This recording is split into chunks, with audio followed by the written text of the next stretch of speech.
Bonjour, c'est Joël Bernard de moncoachdegolf.com. Bienvenue dans cette nouvelle vidéo dans laquelle je vais répondre à une question de Claude qui me demande bonjour Joël, peut-on vraiment progresser en s'entraînant chez soi sans taper de balle? Alors, Claude, la réponse est oui, mais sous 3 conditions. Parce qu'en effet, le problème souvent quand on veut s'entraîner, c'est que la première chose à savoir, c'est qu'est-ce qu'on fait de mal en fait, quelle est la cause du problème. Pour pouvoir solutionner un problème, il faut déjà arriver à l'identifier. Donc ça, c'est la première chose. La deuxième, c'est comment le corriger, c'est-à-dire quel exercice je vais mettre en face et est-ce que cet exercice va pouvoir être fait à la maison sans taper de balle. Ça, c'est la deuxième chose. Et la troisième chose, c'est avoir un feedback justement, c'est-à-dire être sûr qu'on réalise correctement l'exercice. Alors justement, évidemment, il y a moyen d'arriver à ça, et de toute façon, c'est quelque chose qui est impératif, puisque dans n'importe quelle activité, dans n'importe quelle chose que vous faites aujourd'hui machinalement, comme par exemple vous brosser les dents, comme par exemple faire vos lacets ou conduire votre voiture, eh bien, vous êtes passé par 4 étapes qui sont incontournables et qui sont universelles. La première étape, c'est l'incompétence inconsciente. La deuxième, c'est l'incompétence consciente. La troisième, c'est la compétence consciente. Et la quatrième, c'est la compétence inconsciente. Je vais développer ça rapidement. L'incompétence inconsciente, eh bien, on ne sait pas qu'on ne sait pas. On est débutant dans n'importe quel domaine. On ne sait pas qu'on ne sait pas. On ne sait pas qu'il existe une façon de faire qui est facile, qui est rapide, qui est simple. On ne sait pas, voilà.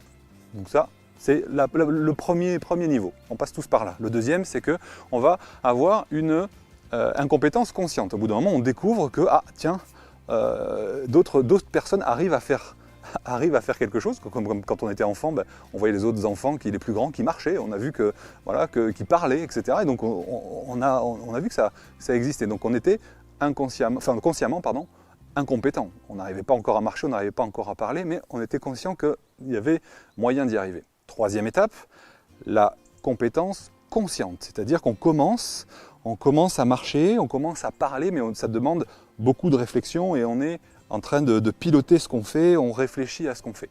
Et la quatrième étape, la compétence inconsciente, eh bien on fait les choses machinalement, on fait les choses naturellement. C'est devenu une seconde nature, ça a été intégré tout simplement dans des circuits neuronaux, tout simplement. Donc ça, ces étapes-là, elles doivent être forcément franchies les unes après les autres. Certaines vont assez vite, d'autres prennent plus de temps, et notamment le passage de la troisième à la quatrième, c'est-à-dire arriver à faire les choses de façon machinale. Donc ça, c'est vraiment incontournable pour arriver justement à une compétence. Comment on y arrive? Eh bien tout simplement, on doit avoir d'abord la connaissance, donc la compétence consciente. Donc ça, c'est la connaissance, savoir quoi faire, savoir comment le faire. Donc ça, c'est vraiment les 2 critères. Et ensuite, ce qui va faire passer au niveau 4 de l'apprentissage, c'est-à-dire la compétence inconsciente, ça va être la pratique. C'est-à-dire que par rapport à une compétence X, eh bien, par rapport à une connaissance, X, eh bien, il va falloir rajouter la pratique Y pour arriver à la compétence Z, par exemple. Donc, cette pratique Y, elle doit représenter 85% du temps, alors qu'on a tendance un petit peu à s'arrêter à la connaissance. On se dit, ah oui, je sais, mais est-ce que je sais le faire? C'est 2 choses différentes. Et pour y arriver, eh bien, il faut répéter. Mais il faut répéter quoi? Il faut répéter en respectant 3 critères. 3 critères vraiment essentiels. Le premier, c'est faire les bons exercices, c'est-à-dire mettre en face de votre problème l'exercice qui correspond, qui va vous donner la sensation. D'accord? Parce que comme on doit pratiquer, l'exercice va vous permettre justement de pratiquer. Il va vous permettre de voir ce que vous faites, de ressentir ce que vous faites, et éventuellement d'entendre avec le bruit des vêtements, etc. pour ceux qui sont auditifs. Mais déjà avec ces 2 canaux-là, sensitifs et visuels, on a déjà 2 bons canaux d'apprentissage qui représentent plus de 80-85% des personnes. Donc ça, c'est la première étape, vraiment mettre des exercices efficaces en face de votre problème. Le deuxième critère qui est essentiel, c'est aller lentement. Quand on apprend, on va lentement. Rappelez-vous, quand vous étiez petit, vous avez commencé à essayer de réaliser votre signature. Au début, vous la faisiez très lentement, vous appliquiez, ou quand vous avez appris à écrire, ou quand vous avez appris à marcher, au début, vous commencez tout lentement, vous ne tapez pas un sprint directement, ou vous ne signez pas de cette façon-là. C'est pareil pour le golf. Le problème, c'est qu'on apprend souvent le golf sur un practice, on prend un fer et on fait des pleins swings à fond la caisse. Et même après, quand le niveau avance, on continue à s'entraîner à vitesse réelle, à vitesse normale. Il a été prouvé scientifiquement et dans plusieurs académies, dans plusieurs écoles, dans différents sports, dans l'art aussi, il a été prouvé que pour arriver à maîtriser un mouvement, et plus ce mouvement est complexe, et plus il est difficile à faire, à réaliser, et bien plus il faut le faire lentement et progressivement pour être sûr de bien intégrer les bonnes positions, les bons enchaînements, et au fur et à mesure vous rajoutez la vitesse. Ce qui tue la plupart des joueurs et des gens au golf et dans d'autres disciplines, mais là on parle de golf, c'est de vouloir aller trop vite. Et souvent j'entends « Ah oui, quand je fais un coup d'essai, ça va, ça se passe assez bien, tout le monde dit j'ai un super coup d'essai, et quand je joue, ça se dégrade, etc. » Alors évidemment, il y a une grande partie mentale là-dedans, mais il y a aussi une partie de vitesse d'exécution. Si vous essayez par exemple de commencer à taper des balles très lentement et puis au fur et à mesure d'accélérer, vous allez voir que vous allez pouvoir reproduire ce swing d'essai que vous arrivez à faire. Mais si vous le faites avec la balle à fond la caisse, eh bien vous reprenez par exemple le fait de vous baisser, de vous incliner à droite, etc.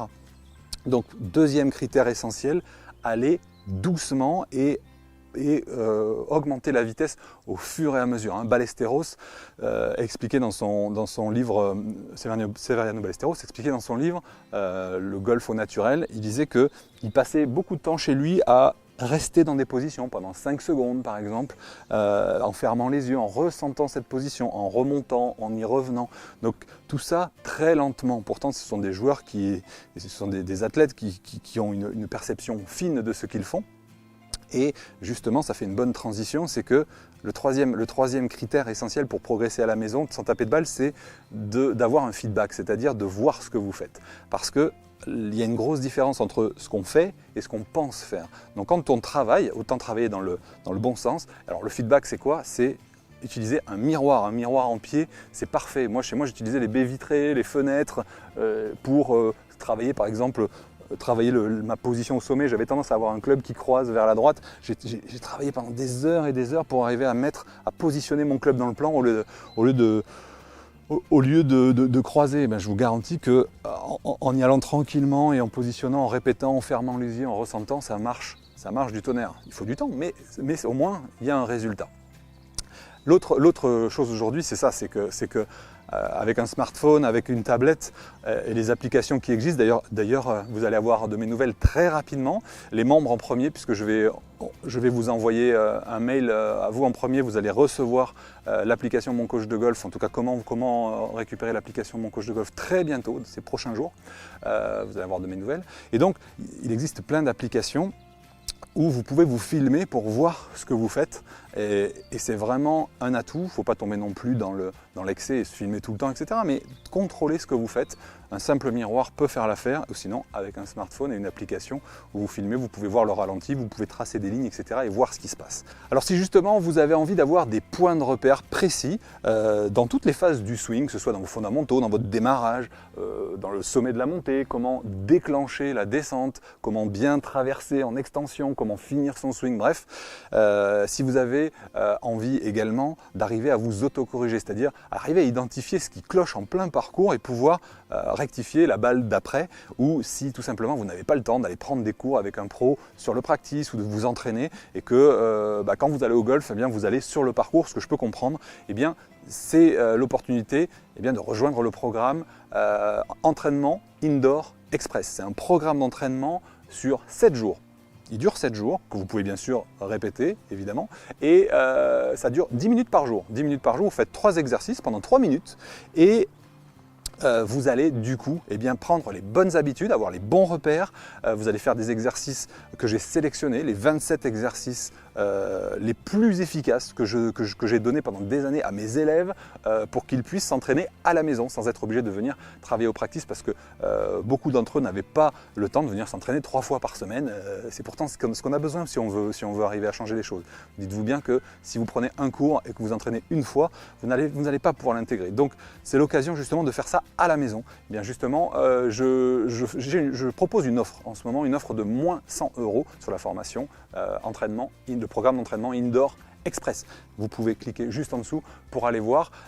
C'est l'occasion justement pour vous d'avoir un programme sur lequel vous allez pouvoir vous appuyer. Alors ce programme est disponible à vie pour justement vous entraîner à la maison. Et Claude, si tu te poses la question, eh bien oui, on peut parfaitement progresser à la maison à condition de respecter eh bien, les 3 critères que j'ai donnés dans cette vidéo. Et si tu veux, tu peux rejoindre le programme. Je vous dis à très bientôt dans une prochaine vidéo sur un autre thème.